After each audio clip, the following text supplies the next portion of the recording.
폐간에 목숨 걸었다. 김건희 여사의 이 말은 왜 나왔을까요? 그 시점에 주목을 해보려고 합니다. 조정동이야말로 우리나라를 망치는 애들이에요. 지들 말 듣게끔 하고 뒤로 다 기업들하고 거래하고 얼마나 못된 놈들일 줄 알아? 하지만 난 조선을 폐간에 난 목숨 걸었어. 네, 주진우 기자 말에 따르면 이 대화가 녹음된 시점은 대통령 탄핵 소추 이후라고 합니다. 날짜로는 12월 14일 이후인 거죠. 12.3 계엄의 밤 이후 김건희 여사는 집거에 들어갔습니다. 공정기사가 거의 전무하다시피 했죠. 관저에서 성탄 예배에 참석했다는 것과 대통령 체포 직전 완전히 깡말라서 약으로 버티고 있다는 기사가 전부입니다. 당시 김 여사를 본 대통령실 관계자는 입원을 해야 할 것 같다라고 전하기도 했습니다. 어쨌든 이런 와중에 경로를 해서 조선일보 폐간을 이야기했다는 겁니다. 그런데 조선일보 기자는 명태균 씨로부터 US를 받긴 했지만 용산에 전달하지는 않았다고 했습니다. 이 사실은 명 씨도 몰랐던 것 같습니다. 명태균 씨 부인이 저기한테 갔어요. 명태균 씨한테 접견을 가서 물어봐가지고 김땡땡 기자 이름 나왔어 이렇게 얘기한 거예요. 네. 김땡땡 나왔어. 그러니까. 근데 용산에 전달 안 했대. 그랬더니 왜? 그렇게 놀라는 반응이었다고 합니다. USB를 전달한 게 아니라면 더더욱 김 여사가 화낼 이유가 없어 보이는데요. 이 조선일보 폐간 이야기가 왜 나왔을까? 점점 더 미궁 속으로 빠져들고 있습니다. 네, 명태균 특검 법안이 오늘 정부로 이송됐고 거부권, 제2요구권을 행사할 수 있는 시한은 3월 15일까지입니다. 탄핵 심판 선고가 3월 둘째 주에 나올 수 있다라는 예측이 많기 때문에 그 시기 안에 거부권 행사를 한다면 하게 될지 아니면 선고 뒤에 하게 될지 혹은 하지 않을지는 아직 알 수 없습니다. 어쨌든 대통령의 탄핵 심판 선고 일정이 변수가 될 수 있다라는 분석은 가능할 것 같습니다. 김진욱 의원 분석부터 들어볼까요? 일단 국민의힘에서는 당론으로 이 명태균 특검법에 대한 거부를 최상무 권한대행에게 요청하지 않았습니까? 아마 최상무 권한대행 입장에서는 그 부분에 대해서 상당히 신경을 쓸 수밖에 없는 상황일 겁니다. 그런데 만약에 이 부분에 대해서 저는 거부권을 쓸 명분도 없다라고 생각합니다만 만약에 이 부분에 대해서 거부권을 쓴다고 한다면 최상무 권한대행 입장에서는 굉장히 어려운 길을 택한 것이다 이렇게 말씀을 드릴 수밖에 없을 것 같아요. 예. 왜냐하면 이 명태균 특검이 도입되게 된 이 배경이 있지 않습니까? 명태균 이 사건이 벌써 1년도 훨씬 전에 창원지검에 이미 이게 접수가 되어 있는데 이것이 거의 1년 동안 사실 작년 9월 달에 언론을 통해서 이 사건이 보도가 되기 전까지는 이 사건이 있는지조차도 몰랐었던 상황이었고 그 이후에 한 2달 정도 지나서 11월 달에 명태균 씨와 관련된 보고서를 창원지검이 만들었습니다. 그럼에도 불구하고 지금까지 어떤 정치인들 관련된 부분들이라든가 이런 부분들은 조사가 전혀 이루어지지 않았어요. 예. 특히 이번에 서울중앙지검으로 이 사건을 이송했는데 지금 오늘 지금 이제 서울중앙지검에서 명태균 씨에 대한 조사를 지금 진행하고 있다고 합니다만 사실상 조사를 하는 신용만 내고 있는 거 아니냐. 이런 그 비판이 나올 수밖에 없는 상황이고 윤석열 대통령 또 김건희 여사에 관련된 이 공천 개입 의혹 또 여론조사 관련된 부분들 그리고 국민의힘의 유력 정치인들이 참여되고 이제 포함돼서 나오고 있는 상황들에 대해서 검찰의 수사가 너무 거북이 걸음으로 가고 있다라고 본다면 이 명태균 특검법을 반대할 명분 전혀 없다 이렇게 말씀드립니다. 네, 대통령이 탄핵 심판 전에 거부권 행사 가능성이 있을까요? 저희는 국민의 입장에서는 대통령 탄핵은 오히려 좀 더 시간이 걸린다고 보고 있습니다. 대통령 탄핵 같은 경우는 숙고할 게 많고 피청구인과 청구인 간에 첨예한 대립이 있기 때문에 헌법재판관들이 충분한 숙고를 가져야 될 거라고 보고 있기 때문에 시간이 좀 더 걸릴 거라고 보고 있습니다. 예. 오히려 한덕수 국무총리 탄핵 심판이 먼저 나올 거라고 예상을 해서 한덕수 총리의 탄핵 심판 결과에 따라서 이게 변수가 될 수 있을 거라고 귀한다면 한덕수 공을 넘긴다. 그렇죠. 한덕수 국무총리가 직접 권한을 행사를 할 수도 있는데 국민의힘에서 거부권 행사하는 이유는 좀 제가 설명을 좀 드리겠습니다.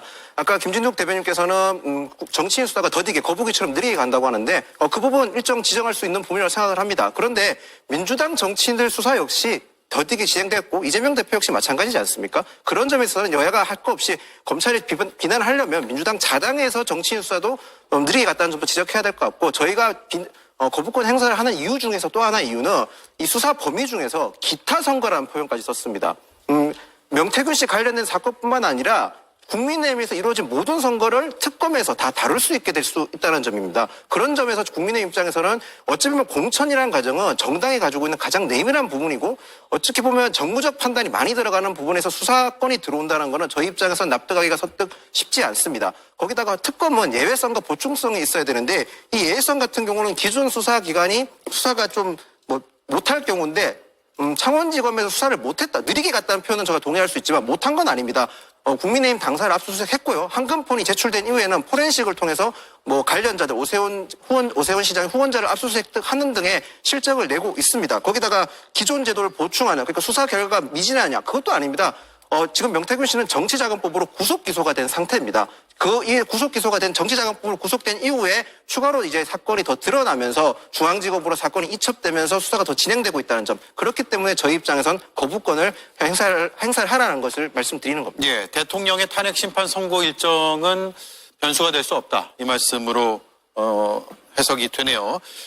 자, 특검 법안 발의에 함께한 개혁신당, 조국신당의 입장도 차례로 들어보겠습니다.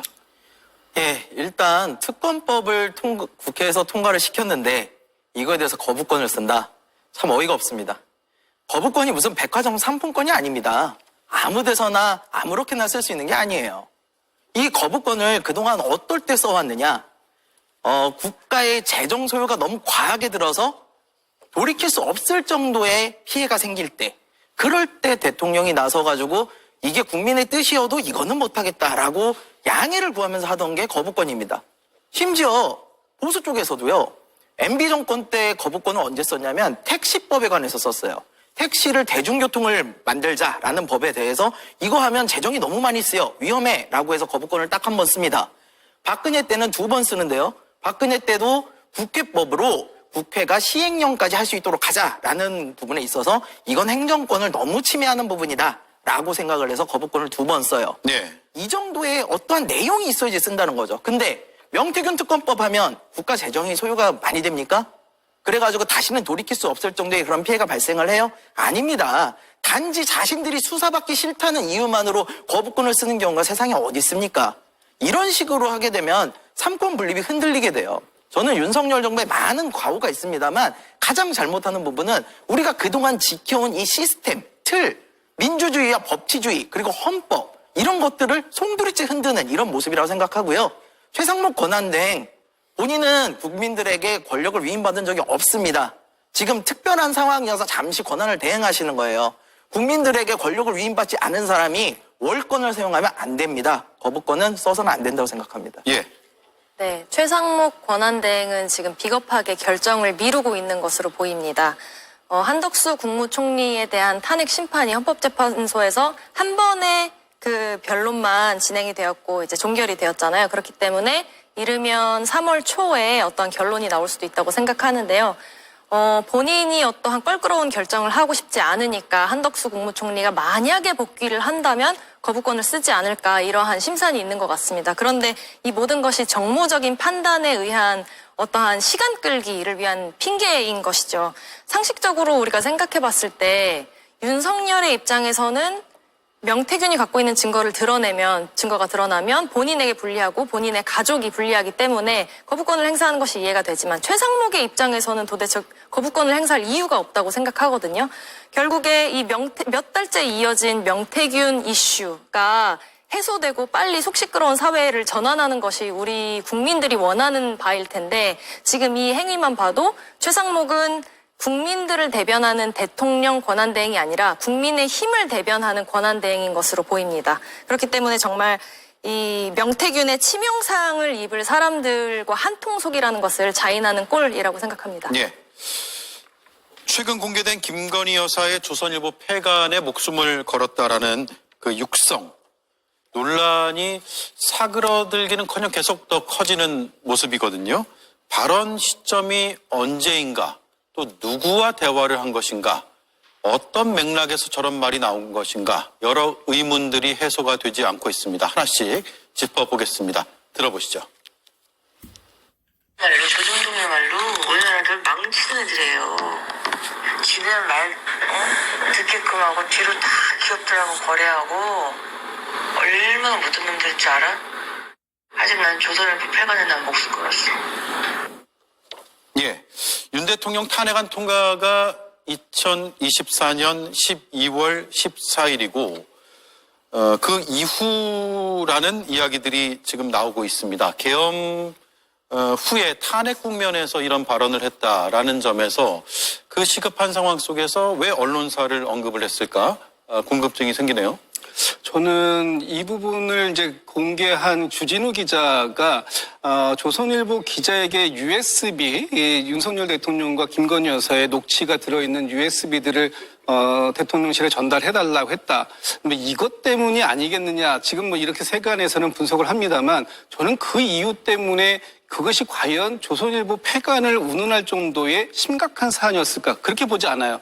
그래서 제가 그 당시에 12월 14일 날 탄핵소추가 이루어지기 직전에 조선일보에서는 어떤 논조로 글들을 썼을까라는 부분을 좀 보고 왔거든요. 예. 그랬더니 12월 5일 날 양상훈 주필이 칼럼 제목이 이렇습니다. 정말 이 정도까지인 줄은 몰랐다. 상당한 실망감을 보여주는 거죠. 정권에 대해서요? 정권에 대해서. 윤석열 대통령의 12.3 비상계엄에 대해서 실망했다. 그동안 여러 차례 폭탄을 던졌지만 이런 정도까지 던질지는 몰랐다. 이런 뉘앙스고, 뭐 12월 6일부터 12월 13일까지의 사설들을 제가 쭉 보니까 대체적으로 비슷한 내용들인데, 위헌 위법적인 비상계엄에 대해서 책임을 물어야 한다라든가, 아니면 피의자 윤석열 한심하고 참담하다, 또는 12월 13일 날 마지막 이제 14일 날 탄핵안이 가결되기 직전에 이런 얘기를 합니다. 이지경 사태 출발선에는 윤석열 부부의 책임이 가장 크다. 이런 메시지들이 나와요. 그렇다라는 것은 이 조선일보마저도 윤석열 대통령의 12.3 비상계엄에 대한 어떤 뭐 본인들 얘기대로 우국 충정을 이해하지 못하고 비판 일색으로 논조가 나왔다. 어떻게 가장 보수적이라고 하는 조선일보마저도 우리의 이런 행동들을 지지하거나 엄호해주지 못하느냐. 아마 이런 정도의 배신감, 극도의 배신감을 느꼈기 때문에 이 조선일보의 폐간, 이런 부분까지 운운한 게 아닌가. 저는 그렇게 전망해 봅니다. 예. 김성열 위원은요? 예. 조선일보는 명태균 씨가 이제 동의하지 않았다면서 이제 이런 걸 보도를 안 했어요. 예, 근데 그렇다고 해가지고 폐간까지 이야기를 하느냐? 이 내용에는요, 어떤 내용이 들어갔냐면, 지들 말 듣게끔 하고 라는 부분이 있어요. 저는 이 부분이 포인트라고 보입니다. 김 여사 입장에서는, 그동안 조중동에서 나한테 뭔가를 시켰다고 생각을 한 모양이에요. 그래서 시킨 대로 다 했는데, 그렇게 말 듣게끔 해놓고, 이제 와서 배반해? 나를 배신해? 그러니까 김건희 여사 입장에서는 믿는 도끼에 발등을 찍혔다고 생각을 하는 거예요. 근데 조선일보라는 곳은요, 언론사예요. 언론사가 아무리 옆에서 이렇게 친하게 지내고 막 하더라도요, 언론은 본질이 있습니다. 조선일보가 지키려고 하는 거는 윤석열, 김건희가 아니에요. 보수를 지키려고 하겠죠. 그런데 말도 안 되는 비상계엄, 불법계엄이 터지고 나니까 조선일보도 앞장서가지고 사실 그 당시에는 앞서서 김 의원님 말씀 주신 것처럼 계엄은 잘못됐다라는 논조를 계속 냈거든요. 그러다 보니까 배신감이 크게 들었겠죠. 그러다 보니까 어떻게 나한테 이래? 폐간까지 시켜? 라는 생각을 하는 것 같은데 네. 그건 언론의 기본적인 생리를 아주 잘못 이해하고 있는 그런 내용이다. 김건희 여사가 굉장히 착각을 하고 있다라는 생각을 합니다. 같은 편인 줄 알았더니 그게 아니었다라고 해서 이른바 경로를 했을 가능성을 지금 두 분은 말씀해 주셨고, 제가 느끼기에는 김건희 여사의 그 지금 두 분의 분석이 맞다면 언론관 혹은 언론에 대한 인식이 매우 잘못되어 있다라고 평가해 줄 수 있을 것 같습니다. 김윤영 의원님, 대화 상대가 누군지는 지금 공개되지 않고 있고 분명한 것은 명태균 씨가 구속 상태였기 때문에 명태균 씨는 아닐 거란 말이에요. 그러니까 뭐 지금 대화 상대가 누군지에 대해서 되게 분분한 의견들이 많고 누구냐라는 얘기가 많은데 이건 실질적으로 알 수 있는 사람은 지금은 김건희 여사와 주진우 기자밖에 알 수 없는 상황이라고 봅니다. 저도 김건희 여사의 저 말은 대단히 부적절하고 절대로 동의할 수 없는 부분이라고 생각합니다. 언론은 권력의 감시자로서 그 역할을 충실히 해야 되는 거지 자신의 편이었다 그런 표현 쓰는 것 자체가 전 대단히 부적절하다고 생각을 하고 지금 상황에서 주진우 기자의 역할은 전 분명히 하나 있다고 생각합니다. 이 지금 사실 정치적으로 극도로 혼란스러운 상황이지 않습니까? 주진우 기자도 언론인이기 때문에 당연히 이런 혼란을 야기해서는 안 된다고 생각을 합니다. 취재원이 누구든 하더라도 지금 상황에서는 본인이 저렇게 언론에 밝혔으면 취재원이 누구고 어느 시점에든지 정확하게 밝혀야 될 필요가 전 있다고 생각을 합니다. 만약에 주진우 기자가 아니라 정당 소속이었거나 정당인이었으면 저는 저렇게 할 수도 있다고 생각을 합니다. 정치적 공세로서 충분히 사용할 수 있는 거리라고 생각을 하지만 주진우 기자 본인이 언론인인 만큼 언론인으로서 사명을 가져서 지금 이 혼란스러운 전국을 좀 빨리 하나라도 더 줄여주는 게 본인의 역할이 생각을 하거든요. 그래서 지금 누가 통화했고 어느 시점인지 구체적으로 밝히시는 게 맞지 않나는 생각을 합니다. 예, 주진우 기자는 알고 있을 것이고 그렇다면 공익을 위해서 밝히는 것이 좋다 이 말씀이네요. 한가선 의원님, 조선일보의 입장이 나왔는데 일단 제가 설명을 드리고 질문을 드릴게요. USB는 물론 어떤 형태로든 명시 관련 자료를 대통령실에 전달한 적이 없다. 이른바 조선일보의 메신저 의혹에 대해서 반박을 한 것이고요. 명시는 자신의 동의 없이 보도하면 안 된다고 했다. 즉 명시가 동의하지 않았기 때문에 보도할 수 없었다라는 입장을 밝히고 있습니다. 그리고 조선일보는 명태균의 메신저라는 의혹에 대해서 허위이며 인용 보도를 할 경우에도 법적 조치를 하겠다라는 입장까지 밝히고 있는데요. 명 씨가 동의하지 않았다고는 하지만 언론의 공익적 특성, 보도의 공적인 특성을 감안한다면 보도를 하는 것도 맞지 않았을까 이런 생각을 하시는 분들도 시청자들은 꽤 있을 것 같아요. 네, 그렇죠. 사실 공천거래에 대한 물증을 확실히 갖고 있었다면 오히려 보도를 하는 게 언론사의 책임 있는 태도가 아닐까 생각합니다. 실제로 잠입 취재나 함정 취재 같은 어떤 취재윤리에 어긋나는 경우에도 공익적인 차원에서 국민의 알 권리가 더 훨씬 더 크게 보장이 된다면 공익성 확보가 더 중요하다라는 판결들이 있잖아요. 예. 그렇기 때문에 조선일보가 김건희 공천 개입에 대한 명백한 물증을 갖고 있음에도 불구하고 보도를 하지 않았다라는 것은 어떠한 이유가 있지 않을까 그렇게 생각을 합니다. 그리고 특히 이 시기는 이 명태균 게이트 관련 정보를 취하려고 많은 언론들이 굉장히 혈안이 되어서 앞다투어 단독 굉장히 보도를 경쟁적이었죠. 경쟁적이었음에도 불구하고 이렇게 하지 않았다라는 건 어떤 좀 깨름칙한 이유가 있지 않을까 그런 추측을 해볼 수 있는데요. 예. 애초에 명태균이 보도를 위해서 USB를 조선일보에 건넨 게 아닐 수도 있다라고 생각을 합니다. 만약에 정말로 보도를 원한 것이었다면 좀 더 평소에 윤석열에 대해서 날카롭게 비판하는 언론 매체에 제공을 했겠죠. 그런데 이 조선일보에 전달을 했다는 것 자체가 대통령실과 어떤 거래를 원한 게 아니었나 이런 생각이 드는데요. 실제로 그때 당시 명태균은 처음에는 이제 내가 구속이 되면 한 달 안에 하야할 거다 이런 식으로 협박적으로 말을 했습니다. 그러다가 중간에 황금폰을 아버지 무덤에 숨겨뒀으니까 뭐 찾아볼 테면 찾아보든지 이런 식으로 내가 갖고 있는데 풀지는 않겠다라는 밀당 방식으로 이야기를 했고요. 그 다음에는 마청대교에서 던져버렸다. 그러니까 내가 갖고 있다가 그냥 완전히 버렸으니 세상에 공개할 의향이 없으니 제발 나를 살려달라는 네. 식으로 입장이 변화했습니다. 그러다가 마지막에 정말 본인을 꺼내줄 것 같지 않으니 차라리 황금폰을 민주당에 넘겨버리겠다라고 말한 게 12월 2일이거든요. 그런데 바로 다음 날인 12월 3일에 윤석열은 비상계엄을 선포합니다. 그러니까 이게 굉장히 우연이라고 보기에는 어려운 시점이라고 생각하고요. 윤석열의 입장에서 명태균이 갖고 있는 증거가 드러나면 본인에게 치명적일 수 있으니 그거를 비상계엄으로 이렇게 덮으려고 했다. 그런 극단적인 선택을 했다라고 설명을 하는 것들이 많죠. 예. 결국에는 명태균은 당시에 구속 기소되고 싶지 않고 윤석열의 편인 검찰을 이용해서 무혐의 처분을 받고 싶은데 그렇기 때문에 여러 경로를 통해서 어떤 대통령실과 거래를 하고 싶지 않았을까 메시지를 전달하려고 했던 의도가 아닐까 싶습니다. 예. 명태균 씨가 정권과 거래를 하려고 하는 게 아니냐 이런 의구심들은 그 과정에서 계속 의문으로 제기가 된 바가 있습니다. 물론 아직까지 확인된 바는 없고요. 그런데 명태균 씨 측의 입장을 보면 해당 언론사 기자가 먼저 명 씨에게 연락을 했고 자신이 윤석열 대통령과 직접 통하는 사람이라며 녹음 파일이 담긴 USB를 달라고 1박 2일간 설득을 했다라고 주장을 하는 것을 주진우 기자가 공개를 했습니다. 이것도 물론 사실관계를 좀 더 따져봐야 되는 부분이긴 합니다만 명태균 씨의 입장은 그렇다는 거고요. 그래서 어제 또 하나 새롭게 나온 명태균 씨 측의 입장을 보면 조선일보가 보도하지 않은 것에 대한 이유가 명태균 씨가 동의를 안 했다라는 점이라면 조선일보가 알리바이를 만들려는 것이다 라고 반박성 입장을 표명했습니다. 어떻게 봐야 될까요?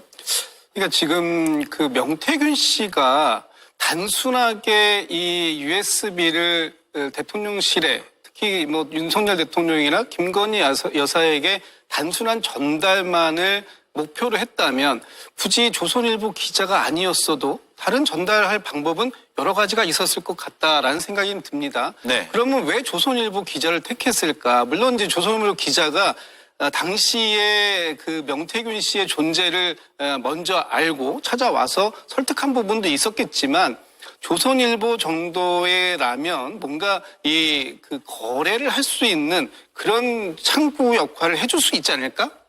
또는 뭐 어느 정도의 보험의 성격도 없지 않다. 만약에 이 그 명태균 씨가 구속이 되거나 했을 경우에 언제든지 뭐 보도를 해달라 이렇게 할 수도 있는 거잖아요. 지금 네. 명태균 씨가 본인이 나서서 나는 특검법을 찬성하고 특검법은 반드시 있어야 된다라고 얘기하는 것처럼 뭔가 언론에게 이 내용들을 사전에 갖고 있게 만들고 싶었던 그런 보험용일 수도 있겠다 생각이 드는데 당시에 이 부분에 대해서 이것이 뭐 직접적으로 김건희 여사가 격분하게 된 그런 직접적인 이유는 안 될 것 같긴 한데요.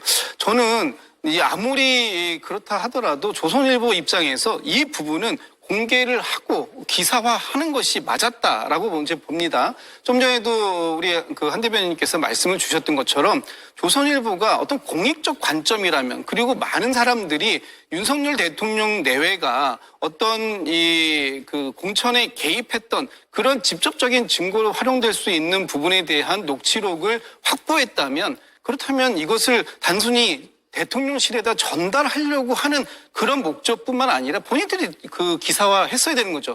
전달하지 않았다라고 지금 얘기를 하고 있습니다. 조선일보는. 예. 당연히 안 했겠죠. 그러나 안 했다면은 기사화를 했어야 되는 게 맞는 거 아닌가. 그 두 가지 역할 동시에 다 안 했다라고 하는 것은 조선일보의 책임 없다라고 얘기할 수 없다라고 봅니다. 그리고 예. 이 조선일보 입장문을 자세히 살펴보면 자료를 대통령실에 전달한 적이 없다라고 되어 있잖아요. 근데 자료를 갖고 있다라는 사실은 전달했을 수 있죠. 그렇기 때문에 이거는 추가적인 좀 취재가 필요해 보입니다. 예. USB는 물론 어떤 형태로든 명시 관련 자료를 대통령실에 전달한 적이 없다라는 입장이고요. 한가선 의원은 자료를 전달한 적이 없다는 것이지 자료를 확보했다, 취재 과정에서 확보했다라는 사실을 전달한 적이 없다라는 조선일보의 반박 해명은 아니다 이 말씀이네요. 네. 추가로 또 입장이 나올 수 있는지는 지켜봐야 될 것 같고요. USB의 존재 사실 그리고 대략적인 내용이 아마 용산에 전달된 것으로 현재 상황을 쭉 살펴보면 그럴 가능성이 있어 보이고요. 그렇다면 조선일보가 아닌 어떻게 김 여사에게 전달이 됐을까? 이 부분도 굉장히 중요한 포인트인데 일단 주진우 기자의 본인 주장이죠. 한 번 더 들어보겠습니다.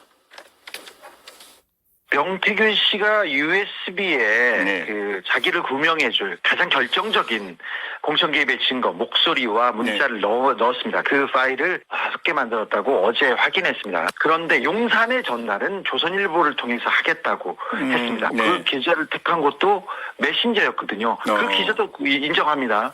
나를 메신저로 택한 건 맞는데 나는 주지 않았다고 하니까 어느 경로로 그 USB 그 내용을 받았는지에 대해서는 검증을 해야 됩니다. 사실 근데 검찰에서 받지 않았을까 그런 생각은 합니다. 네. 자, 저 마지막 부분이요. USB의 내용이 나갈 수 있는 곳은 몇 군데가 없는데 언론사를 통해서 전달되지 않았다면 검찰에서 받았지 않았을까 그런 생각을 한다라는 게 주진우 기자의 주장입니다. 그럴 가능성도 있다고 보세요? 일단 검찰에 있는지 여부는 확인할 수는 없지만은 매우 중요한 자료인 건 사실이에요. 특히 명태균 씨는 이게 자신의 구명줄이라고 생각까지 하거든요. 그럼 이 자료를 아무한테나 줬을까요? 아닙니다. 지금으로서는 이 자료를 가지고 있을 사람이 조선일보 그리고 검찰 이렇게밖에 특정이 안 돼요. 그러면은 용산에 이게 들어갔다는 게 사실이라면 검찰 아니면 조선일보 둘 중에 하나는 준 거죠. 근데 검찰이 증거물로 들어간 것을 그대로 용산에 갖다 준다?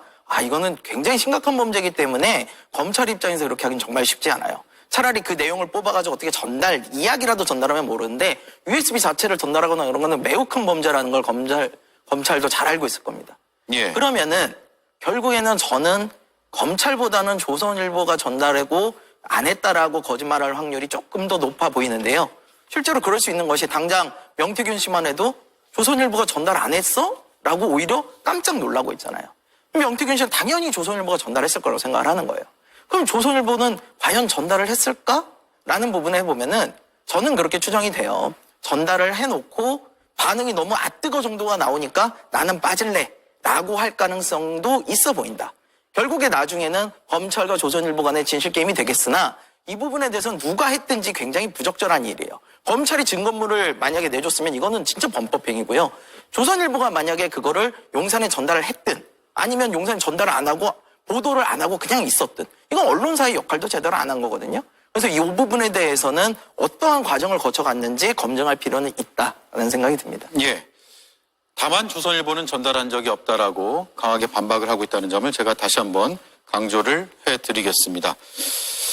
자, 그리고 명태균 씨에 대한 조사가 이틀째 이어지고 있습니다. 서울중앙지검이 창원에 내려가서 직접 조사를 하고 있는데 어제 첫 조사 때부터 명태균 씨가 내가 얘기하면 우리나라 정치인들이 많이 잡혀간다라는 주장을 했다는 거예요. 네. 일단 명태균 게이트가 터진 게 작년 9월입니다. 근데 처음에 검찰은 이 정치자금법 위반에 대한 것만 수사를 했던 것으로 보이거든요.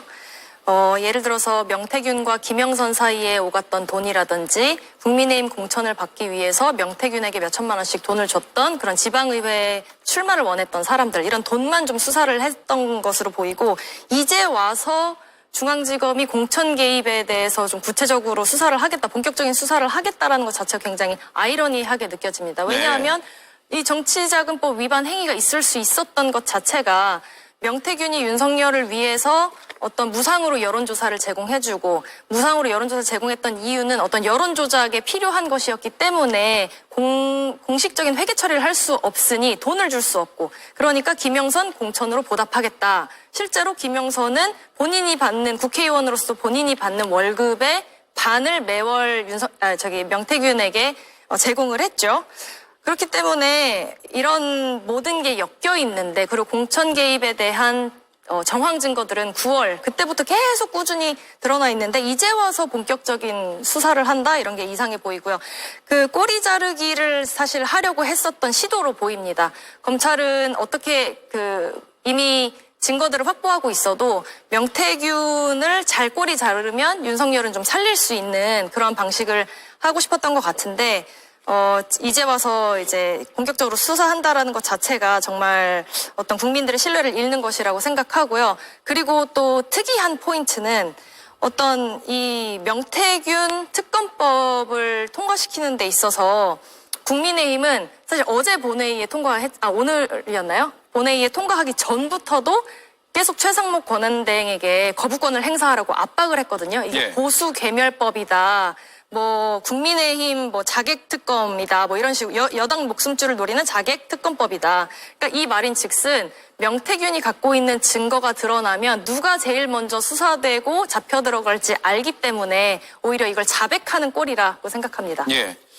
자, 제가 네 분께 다 여쭤보고 싶은 질문입니다. 첫 번째, 검찰의 늑장 수사였는가? 창원지검에서요. 두 번째는 늑장이더라도 이제 와서라도 제대로 수사하고 있는 것으로 보이는가? 이 두 가지인데 김진욱 의원께서 먼저 짚어주시겠어요? 일단 늦장 수사 맞죠. 왜냐하면 이 사건이 처음에 창원지검에 접수된 게 23년 12월입니다. 그리고 창원지검에서 본격적으로 수사에 착수하겠다고 했던 게 24년 1월이거든요. 네. 그런데 그로부터 작년 9월까지 사실상 뭐 소환조사 한두 번 정도 있었던 거 외에 구체적으로 그 확인된 조사 방법들이 없어요.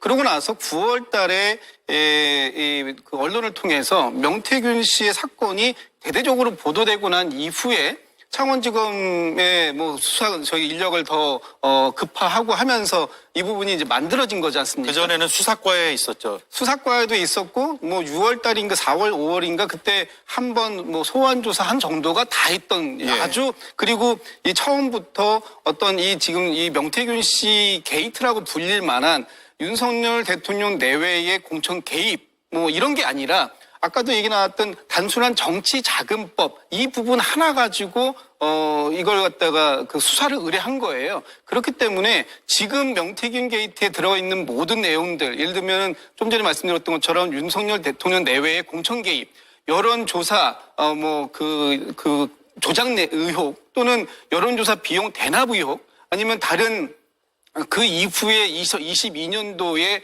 어떤 그 총선의 그 지방선거의 공천 개입 여러 가지 것들 중에 아주 빙산의 일각만 가지고 수사를 해보려고 했던 그런 게 있었기 때문에 사실상 늦장 수사에다가 뭐 덮어주기성 수사도 있었던 게 아닌가 이렇게 볼 수 있는 것이고 예. 지금 그 이후에 그 작년 9월달 이후에 창원지검에서 뭐 부지런히 뭐 명태균 씨에 대한 조사를 해가지고 11월달에 1차 수사 보고서를 만들었습니다. 그런데 그 1차 수사 보고서가 올 1월달에 언론을 통해서 공개되기 전까지 창원지검에선 아무런 움직임이 없었어요. 물론 그 사이에 12.3 비상계엄이라는 큰 또 사건이 있었습니다만 아무리 그렇다고 해도 지금 창원지검에서 할 일은 했었어야 되는 거죠. 예. 안 하고 있었던 거잖아요. 그렇기 때문에 늑장 수사 맞다라는 것이고요. 이게 이제 지난주인가요? 서울중앙지검으로 이송이 됐는데 서울로 왔다고 해가지고 바로 잘 될 것이냐? 그렇지 않는 것 같다. 지금 이제 어제 오늘 이틀 동안 창원에 가서 명태균 씨를 조사하고 있습니다만 명태균 씨의 조사는 이미 충분히 이루어졌을 수도 있어요. 그런데 또 가서 조사한다? 지금 중요한 건 명태균 씨의 이 황금폰 내역 안에 들어있었던 김건희 여사라든지 윤석열 대통령이라든지 아니면 그 외에 수많은 여권의 유력 정치인들을 다 부르고 강제 수사 들어가고 했어야 되는 거죠. 아무것도 안 하다가 불과 며칠 전에 이 오세훈 서울시장의 이 어떤 이 후원자라고 알려진 사람에 대해서만 강제 수사, 소위 압수수색을 들어간 거예요.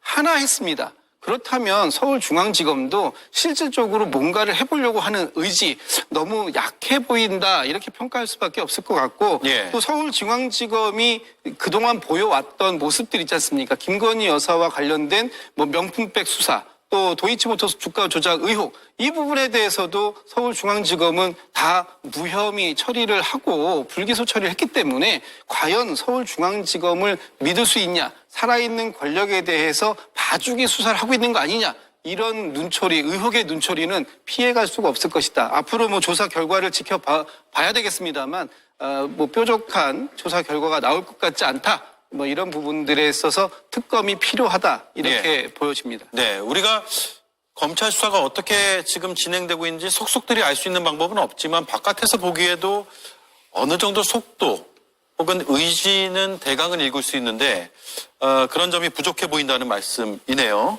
김용희 의원님요?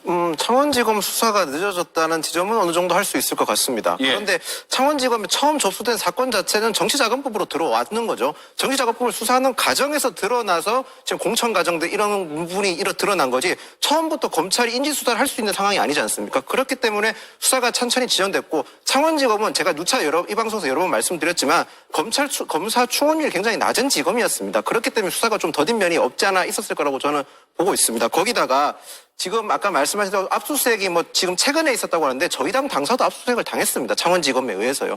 그리고 나서 중앙지검의 사건이 이첩되면서 저는 검찰이 제대로 수사하겠다고 의지를 밝힌 부분이 어떤 부분이냐면 창원지검 수사팀을 서울중앙지검에 대거 보냈습니다. 결국 수사의 연속성을 보장해주겠다는 거죠. 그 말인즉슨 검찰이 제대로 수사를 하겠다는 저는 그런 보고 있고 제가 민주당 분들한테 항상 드리고 싶은 말씀이 검찰에서 너무 악의적으로 보는 면이 없지 않아 있는 것 같습니다. 예. 저희가 물론 수사기관에 대해서 국민의힘 역시 공수처에 대해서 부정적으로 보는 면이 있다는 그 지점 하신다면 받아들이겠습니다. 그런데 저희가 이번 계엄 사건 관련해서 김용현 장관의 수사 같은 경우는 검찰이 제일 많이 밝혀냈고 그 조서를 통해서 민주당에서는 공세도 하고 사실 기자회견도 하고 있는 상황입니다. 저희가 그런 점까지 봐서 검찰의 수사에 대해서 어느 정도 신뢰하는 부분도 있어야 되지 않나 그런 생각을 합니다. 네. 검찰의 수사를 신뢰하고 싶습니다. 예, 근데 하기가 어려워요. 일단 늑장 수사라는 부분은 우리가 이해를 할 수밖에 없는 부분은 있기는 해요. 최고 권력자와 그 부인이 연결된 일이에요. 그거 어떻게 수사 제대로 하겠습니까? 예, 그건 그랬을 수 있어요. 근데 더 큰 문제는요. 지금 늑장 발표예요. 이 정도로 국민의 관심이 모여있는 상황이면 사실 검찰에서 중간 수사라도 발표해 줄 수 있어요. 근데 안 하잖아요. 왜 안 하겠습니까? 지금 검찰은 제가 보기에는 아마도 본인들이 판을 흔들 수 있다고 생각하는 것 같아요. 지금 이 사안에 연결된 게 누굽니까? 여당의 유력 대선 후보들이에요. 그러면은 자신들의 말 한마디로 여당의 대선 후보를 없애버릴 수도 있고 또 야당의 대선 후보를 살려줄 수도 있어요. 이런 내용들을 보고서 막 이렇게 판을 흔들 모습을 보고 있다.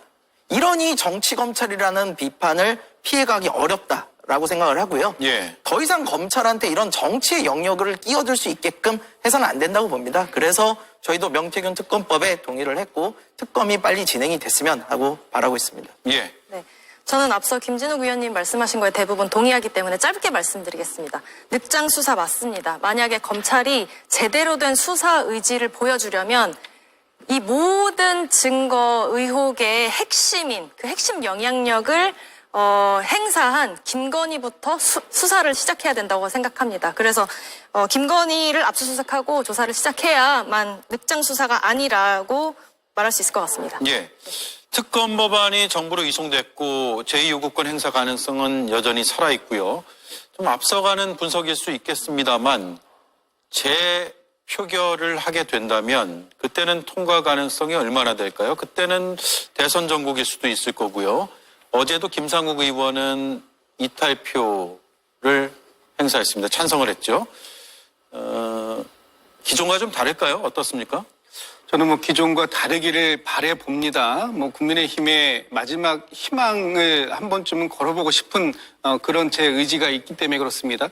국민의힘이 지금 보여주고 있는 모습 보면 사실은 희망을 걸기는 어려워요. 왜냐하면 윤석열 대통령에 대한 12.3 비상계엄 내란 사태에 대해서도 윤석열 대통령 탄핵 반대하고 있지 않습니까? 그리고 12.3 비상계엄은 계몽령이라고 하는 그 말을 그대로 옹호 지지하고 있잖아요. 그렇다면 윤석열 대통령 내외와 관계된 이 명태균 특검법에 대해서도 역시나 반대표를 행사할 것이다라고 보여지는데 그렇게 해서 과연 만약에 조기 대선 국면으로 온다면 그런 모습을 보였던 국민의힘에 또 특히 윤석열 대통령 내외를 감싸고자 모든 것을 방탄에만 올인했던 이 국민의힘에 과연 그 일반 유권자들의 표심, 지지가 갈 수 있겠는가? 그런 지지를 조금이라도 걱정한다면 이 특검법에 대해서 찬성하는 의견 당연히 나와야 된다고 생각하고 이번에 만약에 재표결까지 저는 가지 않고 최상목 대행이 바로 이 부분에 대해서 특검법을 수용하는 쪽으로 가야 된다고 봅니다만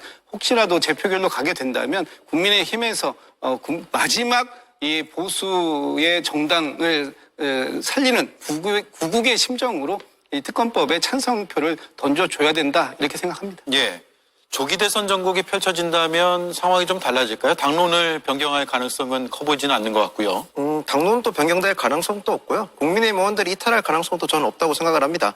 그리고 앞서 김진욱 대변인께서 저희 당이 계엄을 좀 옹호했다 말씀을 하셨는데 물론 일부 그런 지적을 하실 수 있지만 다시 한번 말씀드리지만 한동훈 대표는 당시에 한동훈 대표는 계엄에 대해서 가장 빨리 반대했던 사람이 있습니다. 저희 당에서 분명히 반대 입장을 밝혔다는 점 말씀을 드리고 싶고요. 당시의 지도부는 반대했다. 반대했었습니다. 예. 그리고 또 한 가지 말씀드리고 싶은 거는 이 지금 특검 자체가 명태균 특검 자체가 어찌 보면 국민의힘을 분열시키려는 의도가 민주당에 분명히 있거든요. 그런 입장에서 국민의힘 의원들이 뻔히 보이는 정치적 수법에 대해서 저희가 그렇게 응할 국민의힘 의원은 저는 없다고 생각을 합니다. 예. 김성열 의원 의견은요? 글쎄요. 일단 제표결로 넘어가는 것 자체가 말이 안 된다고 생각을 하지만 만약에 넘어가게 되더라도 국민의힘에서 이탈표는 많지 않을 것 같습니다. 왜냐하면 국민의힘은 지금 윤석열, 김건희에 대한 검찰보다는 이제 명태균 특검법에 연결되는 앞으로 나올 대선 후보들에 대한 걱정이 더 클 거예요.